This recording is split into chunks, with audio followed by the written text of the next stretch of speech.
बिस्मिल्लाहिर्रहमानिर्रहीम। इय्याक नअबुदु व इय्याक नस्तईन। वीवर्स, आज जो मैं टॉपिक लेकर आया हूँ आजकल के हवाले से बहुत अहम टॉपिक है। और मुझे जिस तरह क्लाइंट्स के फ़ोन आ रहे थे, पेशेंट्स के फ़ोन आ रहे थे, बताया जा रहा था कि भाई जानवरों को जो है सांस का मसला हो रहा है, किसी को डायरिया लग रहा है, किसी को नज़ला ज़ुकाम बुखार हो रहा है। ठीक है, तो ये क्या इश्यूज़ आ रहे हैं? ये ऐसे हो रहा है कि जैसे जैसे चेंज होता जाता है, जिस तरीके से ये मौसम चेंज हो रहा है, दिन में गर्मी होती है, रात में ठंड होती है, दिन में धूप निकल आती है, रात को ओस पड़ रही होती है, उस वजह से करके ये इन चीज़ों का बड़ा इफ़ेक्ट आता है जानवरों पे। अब हमें बेसिकली करना क्या है? हमें करना ये है कि सबसे पहले तो हमें ये चीज़ को देखना है कि जानवर को हो क्या रहा है। सम टाइम तो ऐसे होता है कि जानवर जो है उसको लंग्स का प्रॉब्लम हो जाता है, उसका गला अंदर से पक जाता है और साथ में उसको डायरिया भी हो जाता है। अब हमने कौन सी मेडिसिन ऐसी सूरत हाल में देनी है? अच्छा, कुछ ऐसे जानवर हैं जिनको सिर्फ़ और सिर्फ इशू ही गला ख़राब हो रहा है, उनको नज़ला ज़ुकाम हो रहा है, उसके लिए और ट्रीटमेंट है। कुछ जानवर ऐसे हैं कि जिनको डायरिया हो रहा है, उनको डायरिया की ट्रीटमेंट देनी है। हमने बेसिकली इस चीज़ के अंदर सिम्प्टोमेटिक ट्रीटमेंट करना है। ठीक है, जो ऐसा सिम्टम होगा वैसा हम ट्रीटमेंट उसको दे देंगे, क्योंकि ये वायरल इन्फेक्शन होते हैं, ये जिस वक्त मौसम चेंज हो रहे होते हैं तो उस वक्त बड़ा आता है। और ख़ास तौर पे जो ये मैंने मुर्गियों पे अभी कोई वीडियो नहीं बनाई, मैं उस पर भी इंशाल्लाह ताला बनाऊंगा बहुत जल्दी। तो वो मुर्गियों के हवाले से उस फैट बीट का प्रॉब्लम हो गया, मुर्गियां सिकुड़ के बैठ जाती हैं, मुर्गियां जो है वो प्रॉपर जो है अपना चल फिर नहीं रही होती, खा पी नहीं रही होती, बहुत कमज़ोर हो जाती हैं। ठीक है, मोशन लगे होते हैं, उनमें भी ये इश्यूज़ बहुत ज़्यादा आ रहे हैं। अब हमने करना क्या है?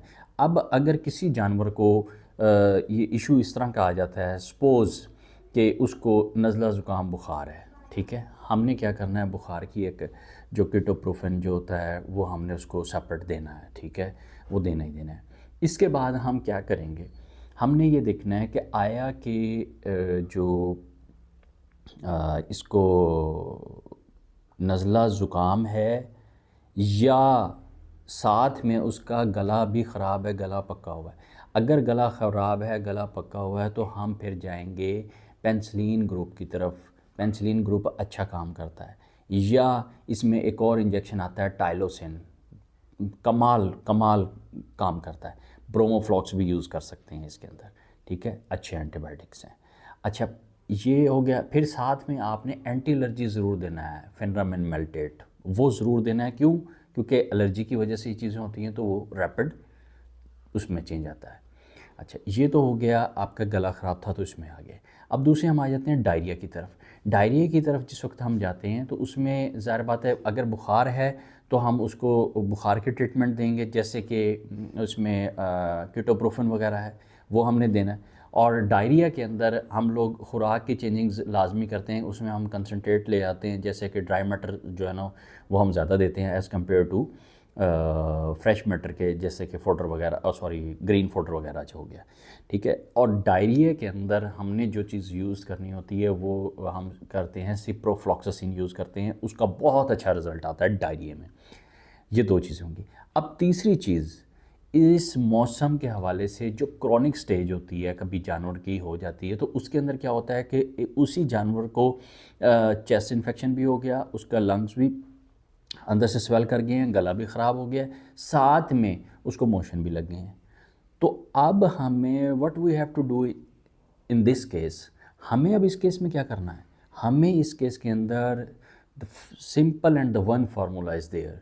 हमें बहुत अच्छी किस्म की एंटीबायोटिक यूज़ करनी है। ठीक है, देखें उसके अंदर हम एंटीबायोटिक की तरफ जाएंगे। सबसे पहले जो हम एंटीबायोटिक लेंगे वो सेफ्ट्राइज़ोन सेफ्ट्राइज़ोन ले सकते हैं। ठीक है, बहुत अच्छा एंटीबायोटिक है, बहुत अच्छा रिज़ल्ट देगा ये।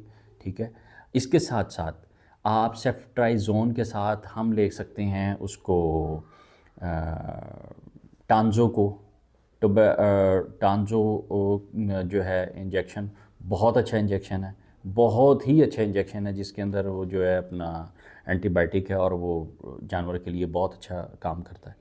साथ में हमने इसके साथ हमने क्या करना है, 5 से 10 ml जो है वो अगर तो मेल जानवर है और लैक्टेटिंग पे नहीं है जानवर और प्रेग्नेंट नहीं है तो फिर हम डेक्सा इस्तेमाल ज़रूर करेंगे, ठीक है। 5 से 10 ml डेक्सा ज़रूर करना है। इसके साथ आपने फेनरामिड मिल्टेट लाजमी देना है, ठीक है। एंटीबायोटिक आपने चल के ब्रोंकोडाइलेटर अगर आप दे देते हैं जिसके अंदर फार्मूला आता है मोटिलोकास्ट का, ठीक है।